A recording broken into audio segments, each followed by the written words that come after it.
মঙ্গলবার শুরু হচ্ছে আবাহনীর ক্যাম্প। পরদিন থেকে অনুশীলন। দেশি ফুটবলারদের নিয়েই মাঠে আধিপত্য ধরে রাখার চ্যালেঞ্জ নিচ্ছে টিম ম্যানেজমেন্ট। জামাল ভুঁইয়াকে মিস করছে আকাশী নীল। মধ্যবর্তী দল বদলে আবাহনীতে আসতে পারে বিদেশি ফুটবলার।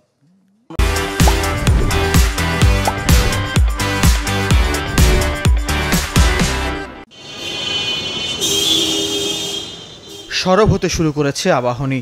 টিম ম্যানেজমেন্টের আড্ডা, বৈঠক, খেলা মাঠে গড়ানোর লক্ষ্যে। নতুন হেড কোচ মারুফুল হক বয়সভিত্তিক জাতীয় দলের ব্যস্ততায় দেশের বাইরে ম্যানেজারের দায়িত্বে ফিরেছেন সত্যজিৎ দাস রূপু।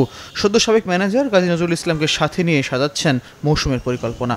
আমরা আগামী 25 তারিখ থেকে আমাদের ট্রেনিং শুরু করব। 24 তারিখে খেলোয়াড়রা ক্যাম্পে এসে উঠবে এবং এর আগে যে সময়টুকু পাওয়া যাবে আমার কোচ একটা ট্রেনিং প্ল্যান আমাদের যারা অন্যান্য কোচরা আছে তাদের কাছে দিয়েছে, বা আরও কিছু যদি থাকে তার সাথে আলাপ করে ওইভাবে আমরা শুরু করব।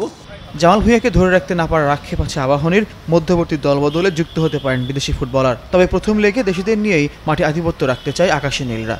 আমার মনে হয় জামাল থাকলে আমরা খুশি হতাম, সেটা আমাদের হয়তো শক্তি বৃদ্ধি হতো। তো যারা টিমের সাথে কাজ করছে আমরা সবসময় চাইবো আবাহনী যেন শক্তিশালী টিম নিয়ে মাঠে নামে এবং অন্য টিমগুলিতে যেরকম বিদেশিরা আছে আমরাও যেন সেই বিদেশি অন্তর্ভুক্ত করে সেকেন্ড লিগে খেলতে পারি। মৌসুমে 3 আসরে দুটিতে অংশ নেবে আবাহনী। 15 অক্টোবর ফেডারেশন কাপ আর 18 অক্টোবর শুরুর কথা প্রিমিয়ার লিগ। ফয়জুল ইসলাম, চ্যানেল 24, ঢাকা।